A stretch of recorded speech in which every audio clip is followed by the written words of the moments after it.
बालीजात्रा को जातीय मान्यता संपर्कित प्रश्नर उत्तर में संस्कृति मंत्री सूर्यवंशी सूरज सीधासलख बालीजात्रा भली उत्सव बा मेला को जातीय मान्यता दियाजिबार कौनसी व्यवस्था नहीं बोली विधानसभा स्पष्ट करिसेंती। ए संपर्क में निज प्रतिक्रिया रखी कटक सांसद भर्तृहरि महताब कहिसेंती जातीय मान्यता नुहे एबे राज्य और केंद्र सरकार बालीजात्रा को यूनेस्को मान्यता देबा पई पदक्षेप नेउछंती। एने केंद्र सरकार किछि ठोस पदक्षेप नेबा सह सांसद भर्तृहरि मध्य संपृक्त अधिकारी मानक सह आलोचना करिसेंती।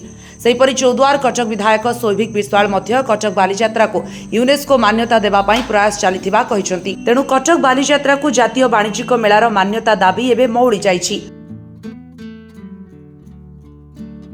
से कथा नहीं बालीजात्रा होची गोटे ट्रेड फेयर एवं ए ट्रेड फेयर को आमे यूनेस्को मान्यता देवा पई मो आरथर मध्य कहिथिले एवं से दिगरे मुख्यमंत्री मध्य घोषणा करथिले से दिगरे आमे अग्रसर होछु।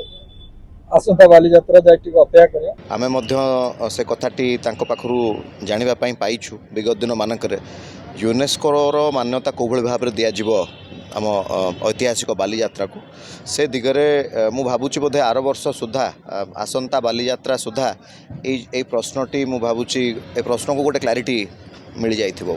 कटकरू विनोद दास का रिपोर्ट यूबीसी ओडिया।